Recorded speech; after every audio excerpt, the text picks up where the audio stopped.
Hi friends, welcome to my channel being healthy. ಇವತ್ತು ನಾವು carrot ಪುಡಿಂಗನ್ನು ಹೇಗೆ ಮಾಡೋದು ಅಂತ ತಿಳ್ಕೊಳ್ಳೋಣ.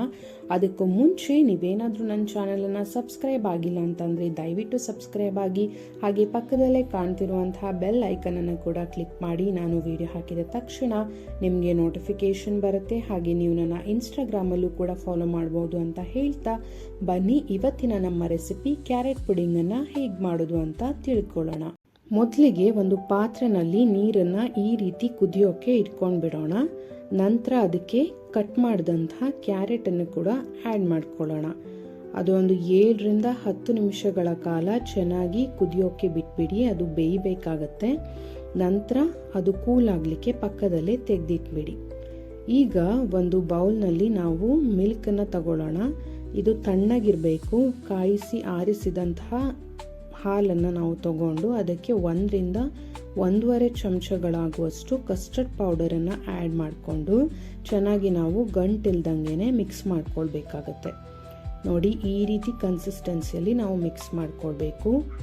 ಈಗ ಒಂದು ಪಾತ್ರೆಗೆ ನಾವು ಹಾಲನ್ನು ಸೇರಿಸ್ಕೊಂಡು ಅದು ಕುದಿಯೋವರೆಗೆ ಸ್ವಲ್ಪ ವೇಟ್ ಮಾಡಬೇಕಾಗತ್ತೆ. ಸೊ ಅದು ಕುದೀತಾ ಇದ್ದಂಗೆ ನಾವು ಪ್ರಿಪೇರ್ ಮಾಡ್ಕೊಂಡಿರ್ತಕ್ಕಂಥ ಕಸ್ಟರ್ಡ್ ಏನಿದೆ ಅದನ್ನು ನಾವು ಇದಕ್ಕೆ ಆ್ಯಡ್ ಮಾಡ್ಕೊಳ್ಳೋಣ.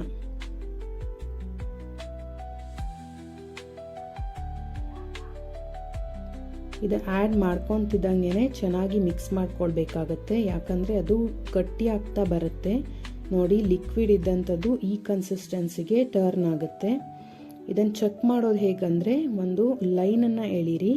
ಈ ಲೈನನ್ನು ಕೂಡ್ಕೊಳ್ಬಾರ್ದು. ಅದು ಕೂಡಲಿಲ್ಲ ಅಂತಂದರೆ ಕನ್ಸಿಸ್ಟೆನ್ಸಿ ಕರೆಕ್ಟ್ ಇದೆ ಅಂತ. ಅದನ್ನು ಹಾಗೆ ಕೂಲ್ ಆಗಲಿಕ್ಕೆ ಪಕ್ಕದಲ್ಲಿ ಇಡಿ. ಈಗ ಒಂದು ಮಿಕ್ಸಿ ಜಾರ್ಗೆ ನಾವು ಬೇಯಿಸಿ ಆರಿಸಿದಂತಹ ಕ್ಯಾರೆಟ್ ಹಾಗೆ 1 ಚಮಚದಷ್ಟು ಬೆಲ್ಲನ ಕೂಡ ನಾನು ಆ್ಯಡ್ ಮಾಡಿಕೊಂಡು ಚೆನ್ನಾಗಿ ಗ್ರೈಂಡ್ ಮಾಡ್ಕೊತಿದ್ದೀನಿ. ನೋಡಿ, ಈ ರೀತಿ ಕನ್ಸಿಸ್ಟೆನ್ಸಿಲಿ ಅದು ಗ್ರೈಂಡ್ ಆಗಬೇಕು.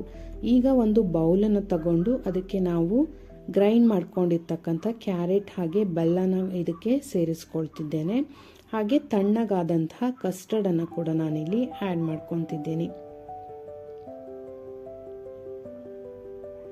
ಈಗ 1 ಕಪ್ ಆಗುವಷ್ಟು ದಾಳಿಂಬೆನ ಸೇರಿಸ್ಕೊಳ್ತಿದ್ದೀನಿ. ಈಗ ಸ್ವಲ್ಪ ಖರ್ಜೂರ ಹಾಗೆ ಸ್ವಲ್ಪ ಒಣ ದ್ರಾಕ್ಷಿನ ಕೂಡ ಸೇರಿಸ್ಕೊಳ್ತಿದ್ದೀನಿ. ಇದನ್ನ ಚೆನ್ನಾಗಿ ನಾವು ಮಿಕ್ಸ್ ಮಾಡ್ಕೊಳ್ಬೇಕು.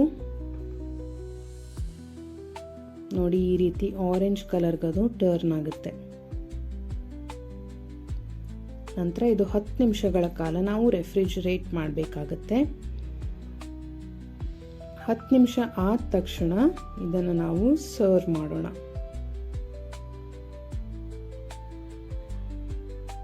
ಇದಕ್ಕೆ ಮೇಲ್ಗಡೆ ಸ್ವಲ್ಪ ಡ್ರೈ ಫ್ರೂಟ್ಸ್, ನಾನಿಲ್ಲಿ ಗೋಡಂಬಿ, ಬಾದಾಮಿ ಹಾಗೆ ಪಿಸ್ತಾನ ತಗೊಂಡಿದ್ದೀನಿ.